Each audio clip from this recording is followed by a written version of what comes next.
government be launching an advertising campaign? Isn't that using trickery and psychological tactics to get people to buy something that maybe they don't need or isn't good for them? Is that an appropriate tactic for RFK to employ? To encourage Americans to use wearables. It's a way of people can take control over their own health. They can take responsibility. They can see, as you know, what food is doing to their glucose levels, their heart rates, and a number of other metrics as they eat it. Now, is this for people to take note of the health impact of their behaviors? Or is it perhaps for the government to take note of their health status related to their behaviors? Could this be related to a recent contract with Palantir to establish a health database of Americans from federal governmental data? And what about knowing exactly what's happening in the moment based on what they're eating to these parameters? So if we pair this, for example, with a central digital currency, could it be that if this surveillance data shows that our blood sugar is going high, and then we want to go and buy some ice cream, that will be denied access to that kind of food because it won't be in our best interest? And what gives them the right to decide this? And they can begin to make good judgments about their diet, about their physical activity, about the way that they live their lives.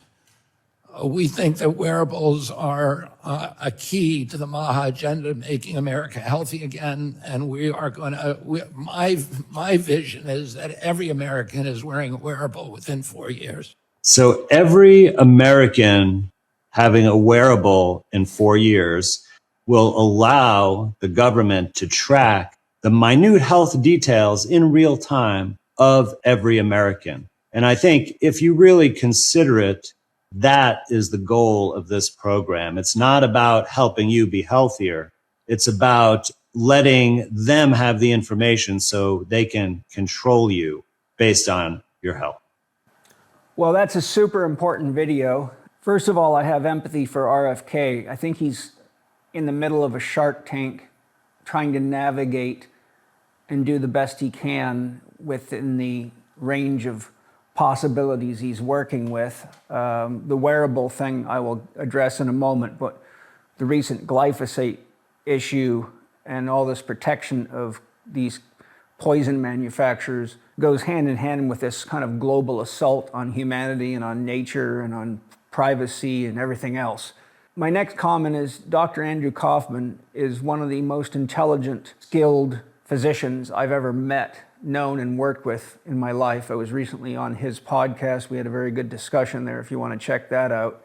When it comes to the issue of wearables, there is so much that I think people are unaware of. One, anytime you put anything with an electrical circuit in it on your body or near your body, it's going to have a weakening effect on you. It's a source of electromagnetic pollution. And I can tell you exactly how illusory it looks. Many years ago when I started studying Tai Chi with Master Fong Ha, he gave me a series of gong practices, which is a 100-day committed practice for an hour a day. And during my first gong, I began feeling pain in my heart and down my left arm. And I was kind of surprised because as a therapist, I started thinking, well, that's not good. Those are heart attack indicators or heart problem indicators. And it just so happened that one day I decided to take my watch off while doing Tai Chi, and it's just a standard little Timex watch with a battery in it.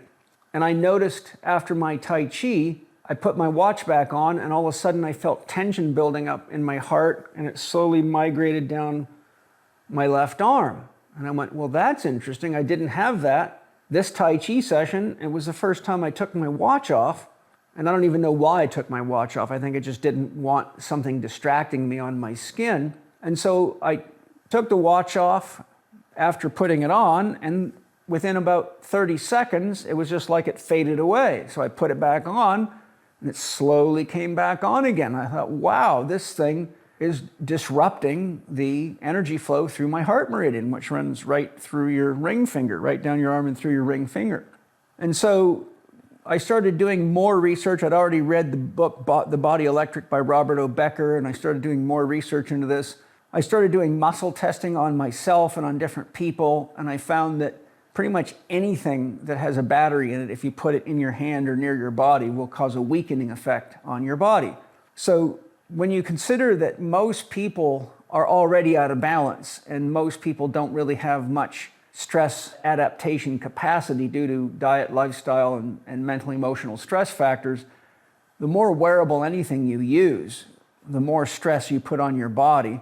And I'm a pretty damn healthy guy, and this is like 20-something, this is the year 2000, so 26 years ago. I was a lot younger. I'm 64 now, so I was 44 then, and I was strong as a bull at that age. And so the other thing is that wearables are all based on algorithms. And so the algorithm is telling you how well you're doing based on somebody else's valuation of what normal is. Now, the analogy I give my students is an algorithm would be like saying the average person should have a resting heart rate of, or a blood sugar level of, or a cortisol level of. So I'll quote an analogy from Marie-Louise von Franz from one of her books. She makes the point that if you have a pile of stones that weighs 2 tons and an average weight of 2 kilograms per stone, you could weigh every single stone on that, in that pile, and not find one single 2 kilogram stone. Well, the stones represents people. The average represents the metric that the algorithm's giving you, and not one of you could be fitting within the zone of what they call normal, yet be completely healthy. And I've got many books on this that go into this quite deeply in my library. And we need to realize that when we're letting somebody else's idea of normal guide us, we can be making very, very drastic mistakes that do not account for the radical differences in human physiology. So the other thing is that is a deep concern to me, and I've been working with athletes, amateur and elite, on this for a very, very long time, is learning how to bring your awareness into your body and pay attention to your body. When I was a young fighter, I used to wear a heart rate monitor just to see, for example, when I was doing long, intense skip rope sessions or sparring sessions or heavy bag sessions, just how far I was taking my heart rate up. I was also a competitive triathlete, but my goal was to become aware of what my level of exertion was at a given level. Like when I'm at 165, what's my perceived level of exertion? When I'm at 200, what's my perceived level of exertion?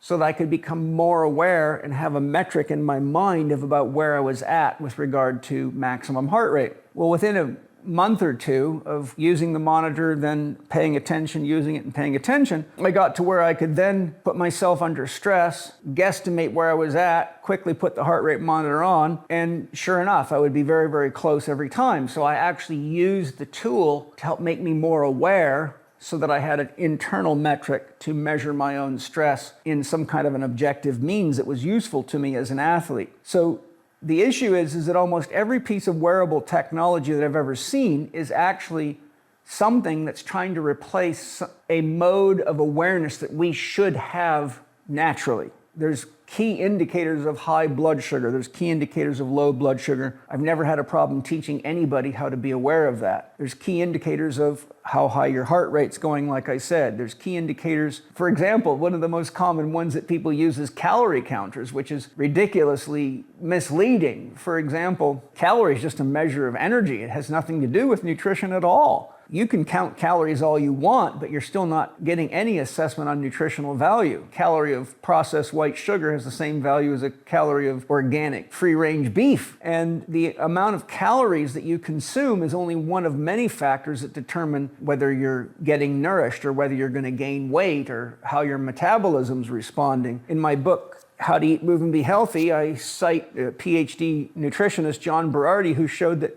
52% of the calories of anything you eat are consumed just running the food from mouth to anus, just to run the machinery of digestion, metabolism, assimilation, and elimination. So if you're counting calories, you may not realize that 52% of that was gone just to run the system, but the question is how much energy, how much resources, such as nutrition, enzymes, vitamins, minerals, trace minerals, phenolics, terpenes, alkaloids, proteins, fats, carbohydrates did your body utilize, and what do you need to do to put that back in? Well, your body tells you by what you crave if you learn to pay attention to your cravings. So without going through all the wearables, they're all replacing your need to pay attention to those aspects of your body that a healthy human being is aware of all the time. Anyhow, they cost you money, you get dependent upon them, and they make you less and less aware because you're outsourcing the responsibility of paying attention to your body and your health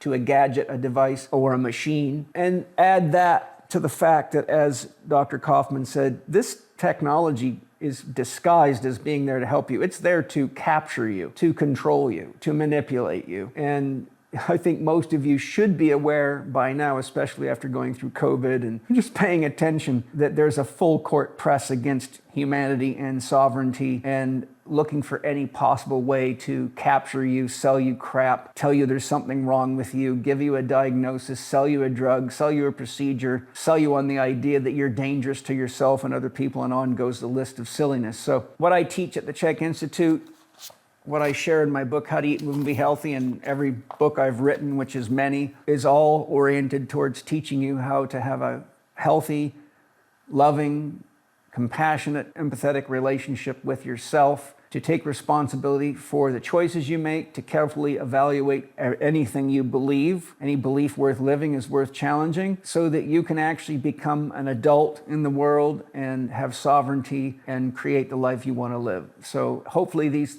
considerations are of value to you, and I'll close by telling you a true story. My friend, who some of you probably know, Mike Salemi, who, when I worked with him and rehabbed him from a severe neck injury, he was a competitive kettlebell lifter. He's won many masters titles. He's one of the most disciplined and best athletes I've ever known and worked with in my career, which is a lot of athletes that are top notch. Was given an Aura ring. And, he was excited, and he brought it to me while I was working with him and showed it to me. And I said, I want you to do an experiment. So I taught him a system I developed for monitoring your morning resting heart rate and measuring that against your average. And then there's a system I developed by tracking athletes for years. And I said, I will be willing to bet you almost anything you want to bet, that if you watch that Aura ring and compare it against your own heart data that I developed using heart math technology for many years and monitoring it on spreadsheets with athletes I was working with so that they could learn how to monitor themselves without any gadgets. I said, you're going to come to a day when the Aura ring tells you you're ready to do hard training, but your own heart data tells you that you need to take time off because you're under a lot of stress. And it wasn't but, I would imagine, a month, and he got a hold of me and said, you're right, it happened. My resting heart rate was 5 beats above average, which means you should completely rest, use a sauna, do some working in, basically completely rest your body. Typically, it means that you're close to an illness or an injury, but the Aura ring said he was ready for a good hard workout based on the data on the Aura ring. And why? Because the Aura ring doesn't know anything about Mike Salemi. It only knows about what it's told to tell you based on an algorithm, which is almost always based on research of a bunch of unhealthy people, because where do you find a bunch of healthy people anymore, and who can tell you what health really is? Not anybody, and not anyone that I know that's setting up all this research and gathering all this data to control people. Listen, be conscious. Have an intimate, loving relationship with yourself. Learn, grow, become, and free yourself from all the trickery and gadgetry and batteries and electrical this and electromagnetic pollution, and live fully, love fully, but don't reach out for gadgets to do it, and don't let people trick you. Oh.